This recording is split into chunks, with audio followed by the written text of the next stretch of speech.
Great, thanks, Lewis, and thanks again, everyone, for this invitation opportunity to speak to you tonight and over the next 2 weeks. A few friends in the room I know from past lives, a few Facebook friends I know but have never met, and I'm disappointed not to be able to do this in person with you. The other thing to say is I'm not normally this blue, and my slides are not normally that pale, but for some reason both the slides and me, we both ended up losing color tonight. Well, see, the lesson there is don't get the tech or the video department to help you set up the your room for filming. Identity angst is what we're looking at, and the topic of identity certainly is topical, I'm sure you'll agree. Knowing who you are, being true to yourself has never been more important than in the 21st century West. It's seen as a sign of good mental health and well-being, the path to true happiness, and the key to authentic living. And certainly ours is a time when the topic of personal identity is of unprecedented interest. The terms personal identity and identity formation, for example, were barely in use before 1960 in English. They now appear frequently in a wide range of disciplines and literature. Whereas once the advice to be yourself was rarely heard, now it can't be beaten as the best advice you can give someone, or so it's thought. So we've got 3 nights together tonight. We're looking at expressive individualism, the notion that to find yourself, you need to look primarily inward. And then over the next 2 nights in the next 2 weeks, I hope you'll return, we'll be looking at what I think are some other places to look and a Christian response and approach to identity formation. I think the first thing to say is a confession. I'm kind of trespassing here. I'm a biblical scholar, New Testament scholar. I do some Pauline ethics, bit of biblical theology. But really what we're doing in these 3 lectures is covering several disciplines: sociology, psychology. My first degree was at Sydney University, an honours degree in psychology, so I've got a bit of background there. It's a bit stale. Anthropology, cultural studies, and so on. So trespassing, when I lived in Scotland, I was in a rural location, and to get to the abandoned railway line where I'd go for a walk, I would trespass. Trespass is 2 things. Trespassing is exciting. It's also dangerous. Because there were bulls in that field, and I'm hoping there are no bulls in the room tonight from any of those disciplines that feel that I've shortchanged or misunderstood their discipline. So looking inward, an evaluation of expressive individualism. Certainly that is the way that we're meant to find ourselves in our day. David Brooks, whom I'll mention a few times, and Charles Taylor say as much. Brooks says, when you're figuring out how to lead your life, people today feel the most important answers are found deep inside yourself. And modern freedom and autonomy centers us on ourselves, Charles Taylor said, and the ideal of authenticity requires that we discover and articulate our own identity. We have what's called, what I'm calling, a self-made self, if you like. There's a gym near where I live with the slogan, be fit, be well, be you. There's an apartment complex around the corner offering high-end luxury apartments, which has the byline, an unlimited you. So people tend to think about themselves more than ever and with high expectations. There's a high school on my way to work. I pass a private school with the slogan, be inspired, be challenged, be excellent, be you. And reminds me of The Greatest Showman's, one of the songs from the musical, Look Out, 'Cause Here I Come. I think Madonna, her career, just to show my age, perhaps, some of you will have heard of Madonna, the singer, not the Catholic icon, really sums it up quite well. She was a singer, songwriter, actress, businesswoman, and she embodied, if you like, this approach to identity. Famous not only for regularly reinventing her music, but herself. And I remember seeing a big poster of her last, I think, world tour, which was called the Reinvention World Tour. So it had one opaque image of Madonna in the middle, and then like 16 images looking very, very different of the same woman surrounding her. People today have what sociologists call a buffered self, a self defined and shaped from within to the exclusion of external roles and ties. So we find ourselves by detaching ourselves from external influences like home, family, religion, tradition, determine who we are for ourselves, by ourselves. The buffered self perhaps contrasts with what's called the porous self, which is the approach of most collectivist societies in parts of Asia and Africa, for example, where external social ties and roles are determinative for identity. So with the porous self, your sense of self and worth develop as you move out towards others, assuming your role in your family and community. Whereas today, self-determination, rather than being a principle for nations at the end of the First World War, is now every person's responsibility. What I'm doing tonight, it's a little uncomfortable, if you like, not just because I seem to be rather blue and from another planet, but because we're going below the surface, looking at something that's quite unconscious for most of us. Edward Hall talked about the effects of culture as being something like an iceberg. Some things are above the surface, things like music, food, games, holidays, and they're consciously determined and easily changed. But many things are below the surface, if you like, and are difficult to think about, even to begin to think about. Things like time, friendship, fairness, justice, non-verbal communication, facial expressions, eye contact, gestures, approaches to raising children, decision-making, problem-solving, attitudes towards different age groups, competition, authority, work, and death. So all of these things are things which are part of our cultural understanding. Now, many of us have come from different cultures, of course, but at root, that's what we believe on these topics. It's something we share together, if you like. And at the very bottom of the iceberg I'm putting to you is the notion of identity formation, how you come to be you. So in a sense, it reminds me of when I taught at the University of Aberdeen in Scotland in the 1990s. I had friends who worked offshore on the oil rigs. They all earned about 3 times what I earned at the university. Nothing's changed, you might think. And one of my friends was a submariner, and he would sit at the base of the oil rig in a room smaller than my office for 3 weeks and doing welding and checking things out. And it was really uncomfortable. So what we're trying to do is go to the very bottom of the iceberg and think about, how did you become you, and what does it mean to be you? So as I mentioned, expressive individualism is one description of identity formation using this strategy of looking primarily inward. And a number of people have defined expressive individualism. These would be the 7 tenets that I think are important to the movement.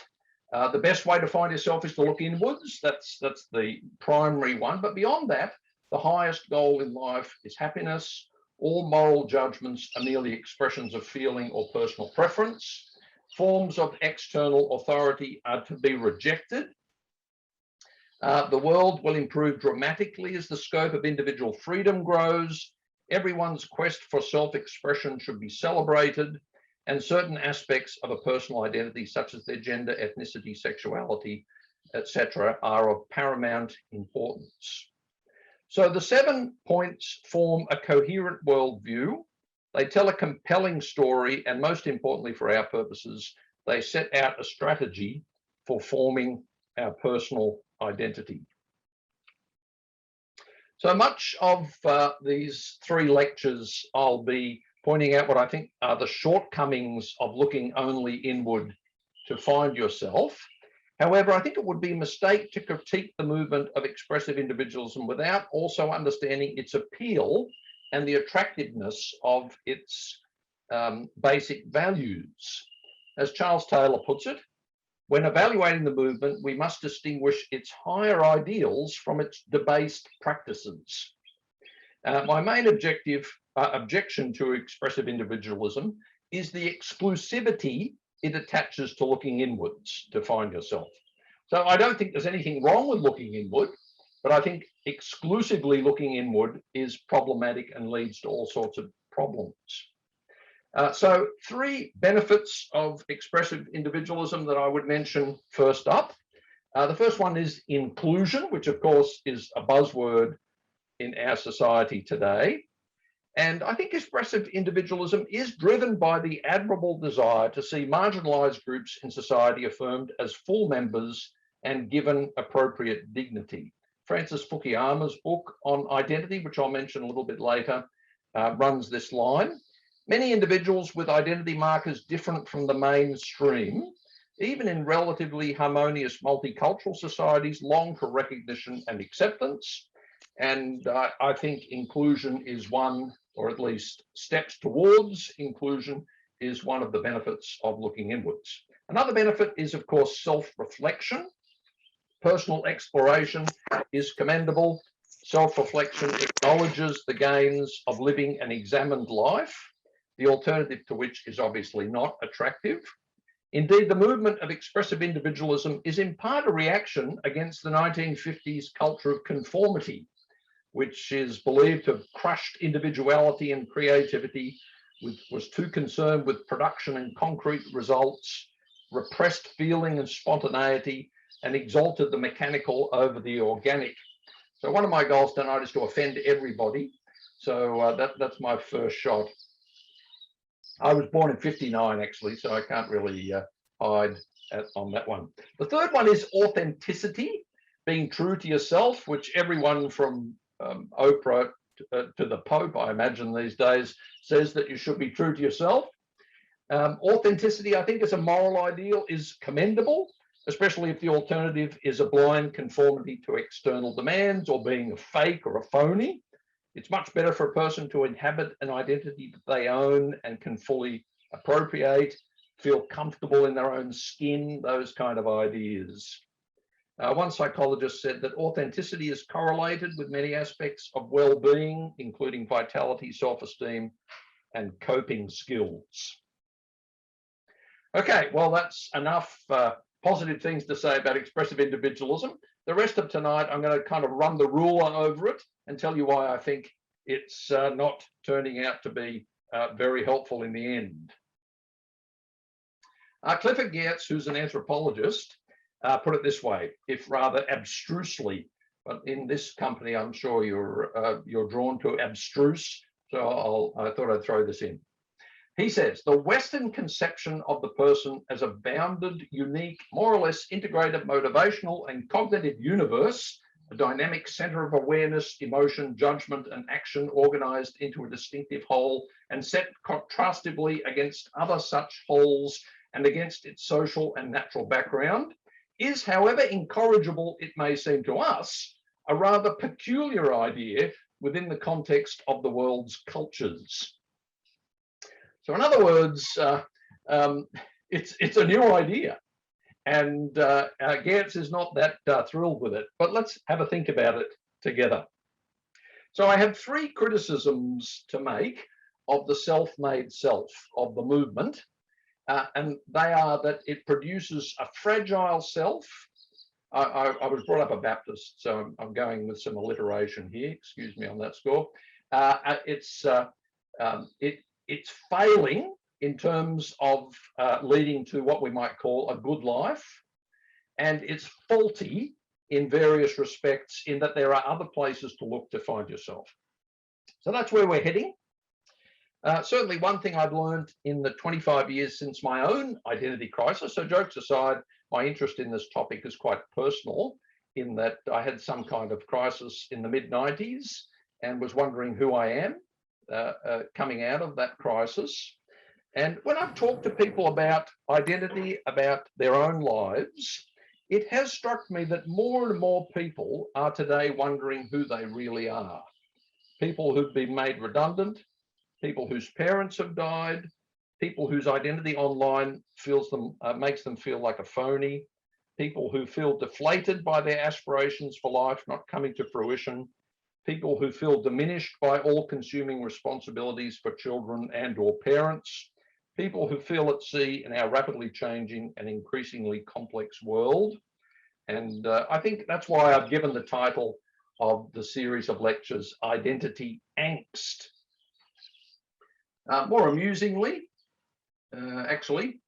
less amusingly, I forgot to push on with the slides, but Francis Fukuyama, whose book I'll mention again at the end, says that confusion over identity arises as a condition of living in the modern world. And Kevin Van Hooser has also said, a theologian in Chicago, the human race is suffering from a collective identity crisis. Yes, now going back to popular culture, there was an article about the brilliant actress Emma Thompson, and the article was headed, Emma Thompson Gets a Shock at 60. So she's a similar age to me, so I was quite interested to read this. If anyone did not expect to have a midlife crisis, the best thing about this quote, of course, is that a midlife crisis is now at 60. How good is that? Anyway, it was Emma Thompson. Yep. Being quite sure about things has been a central organizing principle of her life. It's informed almost every character she's played. All her life, she knew who she was. Now the role she has embraced, mother, wife, performer, have her asking, am I any of those things? And if not, who am I? So quite remarkable that someone as successful and impressive as Emma Thompson is asking questions like that. And the Game of Thrones star, I haven't watched the Game of Thrones, but I believe it's quite popular. It's really soft porn, so I don't really want to watch it. She said, Sophie Turner, I think a woman in her 20s, another brilliant actress, I don't actually know who I really am. I mean, Matt Damon movies, going back a few decades again, kind of tap into this inscrutable character idea. Think Good Will Hunting, Talented Mr. Ripley, The Informant, and obviously the Bourne Identity. I know the best place to look for a gun is the cab or the grey truck outside, and at this altitude I can run flat out for half a mile before my hands start shaking. How can I know that and not know who I am? That's a quote from the movie. That's not me, just to be clear. Okay, there's lots more to say about the way in which the self-made self is fragile. And I think in part, it's because what we have is shifting identity markers in our day. Expressive individualism elevates certain identity markers such as ethnicity, nationality, sexuality, non-cisgenders, disability, or one age group or another. And the problem with that, well, there's several problems with that, which we'll be exploring over the next few weeks. But the problem I want to point out here is that none of us are just one of these attributes. These identity markers are all important, but they're not, none of them is all important, if you like. None of them really defines us at our core. Many of them change over time. And there's a Pakistani novelist, Lohsen Hamid, which I like what he said. It's worth bearing in mind, he said, a simple truth. No human being is only a Muslim, and no human being is only an American. The people one might call Muslims or Americans are also women and men, mothers, fathers, daughters, sons, lovers, doctors, writers, school teachers, poor, wealthy, politically engaged, apathetic, sure in their beliefs, and utterly uncertain. There are, in other words, complex, multidimensional, unique identities which are ever changing. So to pick on one by looking inward leads to a fragile sense of self. Intersectionality is an attempt to do something with that, but I also think that's inadequate. Now, finally, then, the self-made self is failing. I love this quote from Francis Fukuyama. The problem is not, the problem is that the inner selves we are celebrating may be cruel, violent, narcissistic, and dishonest, or they may simply be lazy and shallow. So to be true to yourself in those circumstances really isn't a great idea. And it reminds me of what the Lord Jesus says, out of the heart of man comes all sorts of awful things, theft, adultery, murder, etc. Now, one more point.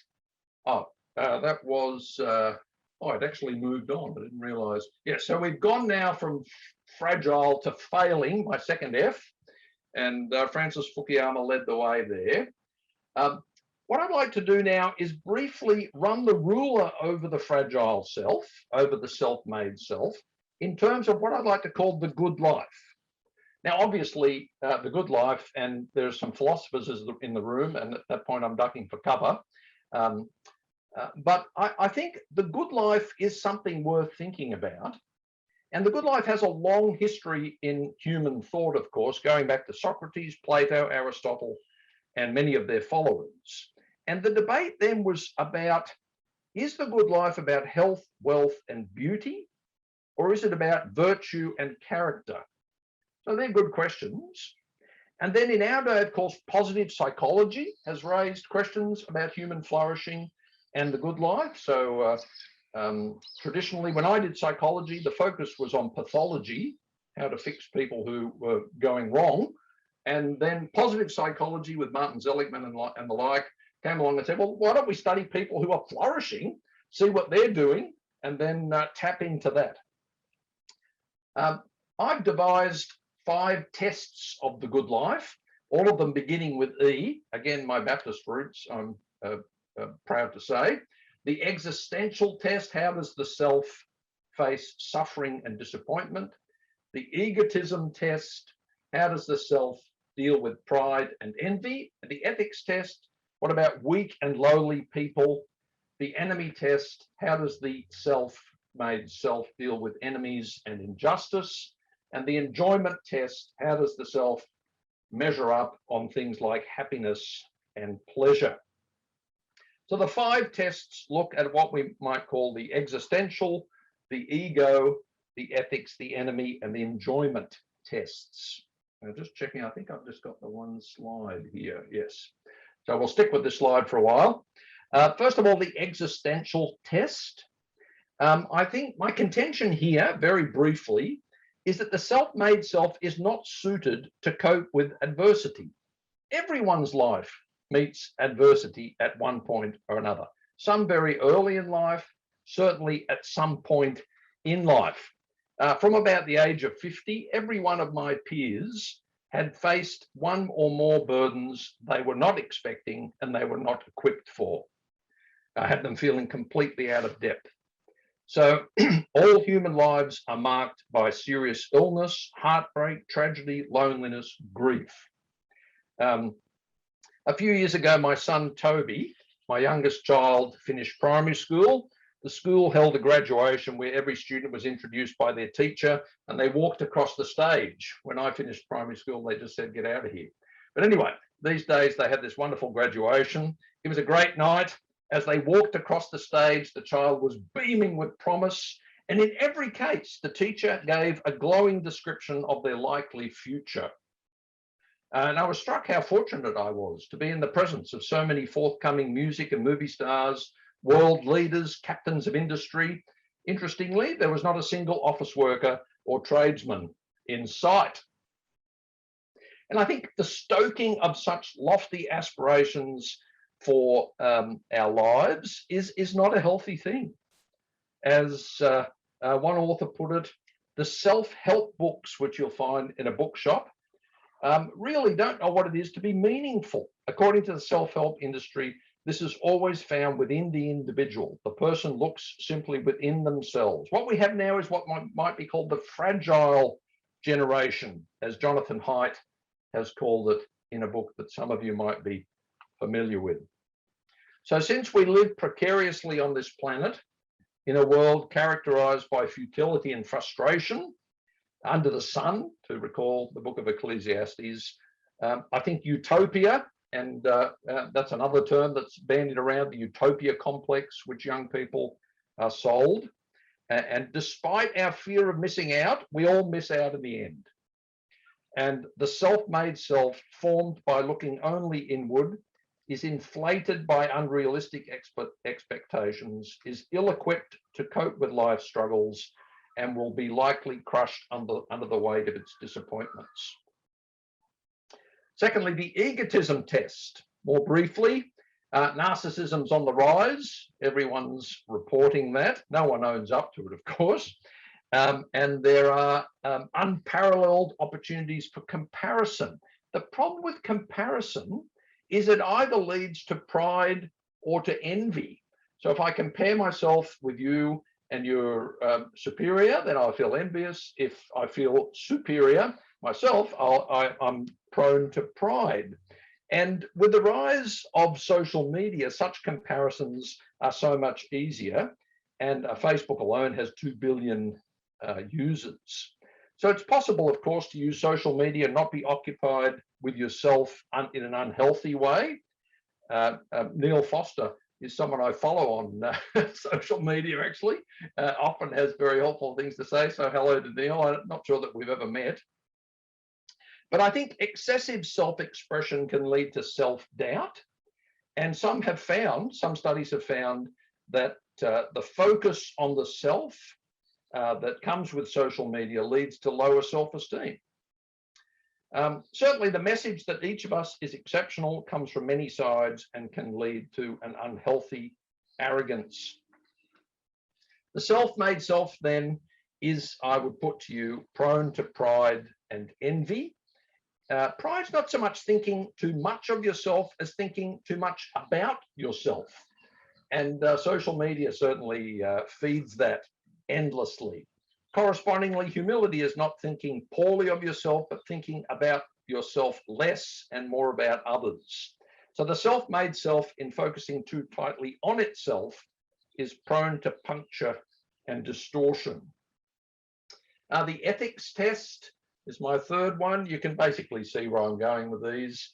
I think everyone agrees, and this, you can find social commentators saying this all over the place, that we're ruled by a culture of self-interest, the pursuit of pleasure, built into a narrative of following your heart and achieving greatness. When that happens, what room is there for the weak and lowly, those in need of kindness, generosity, compassion? Taking authenticity to be the sole or chief criterion for human behavior, and the main way to direct our lives, also has significant concerns.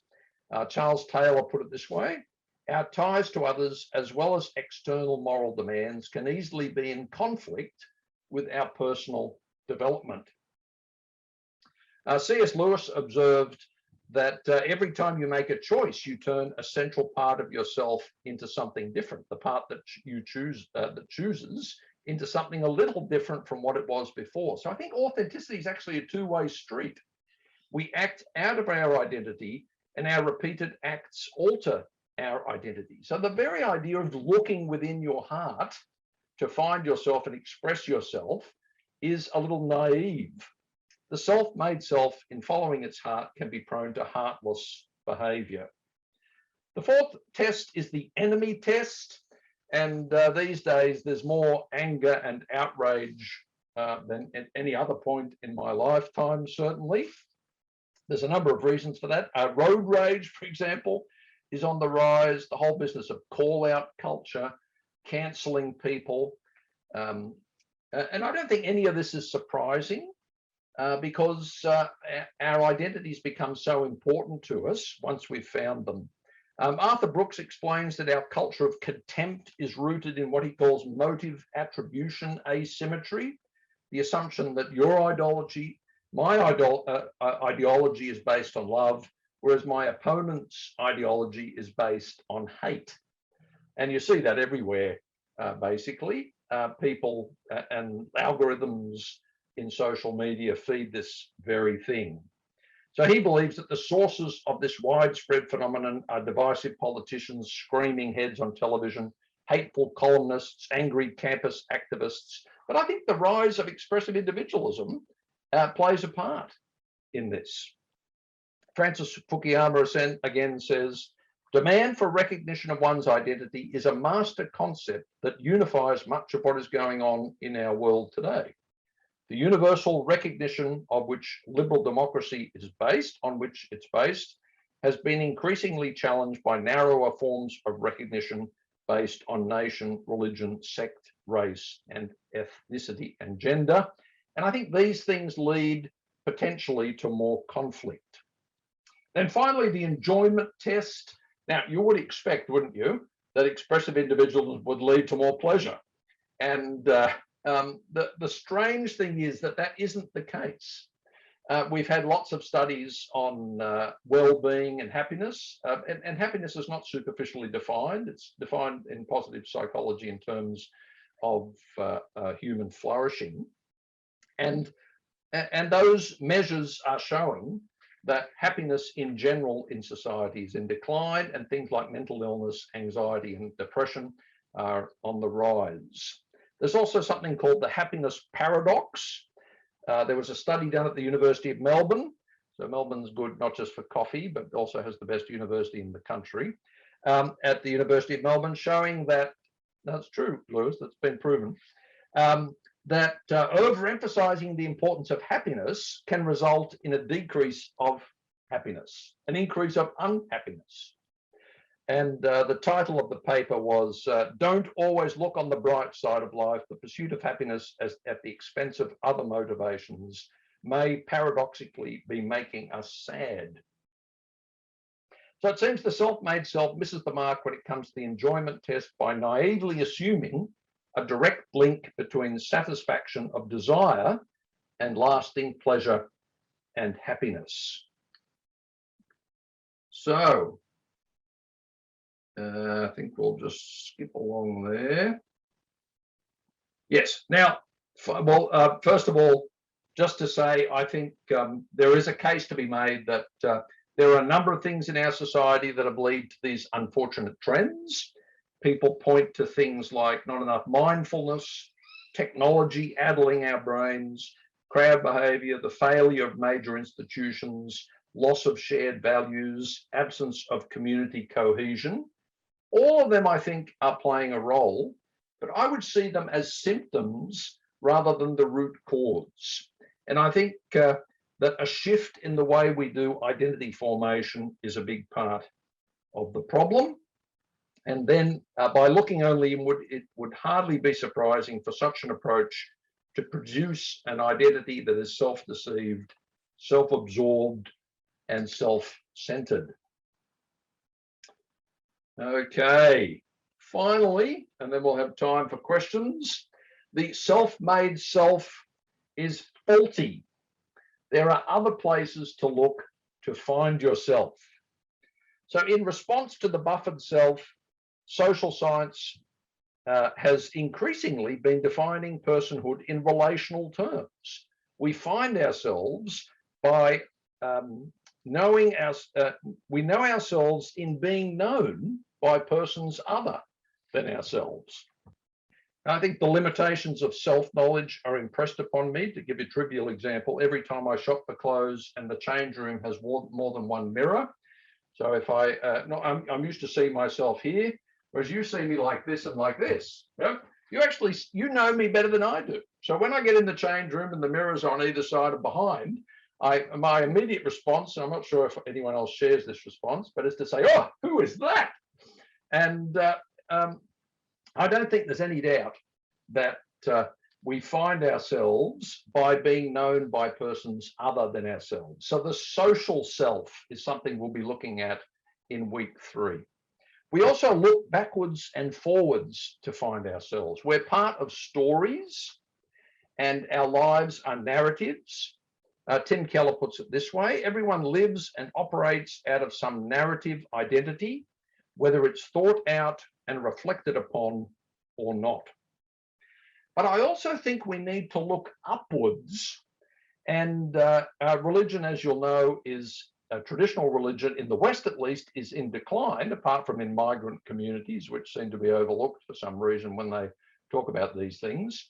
But across the world, this just is not the case. And spirituality is on the rise, even according to surveys in the West.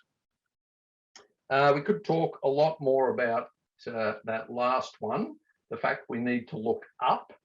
But you'll see then I'm proposing, friends, that there are 3 places to look to find yourself.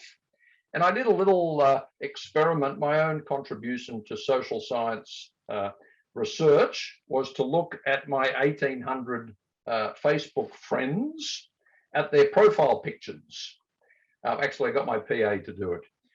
So what she found was this. The biggest group, 46%, post pictures of themselves alone. That's fine. Yep.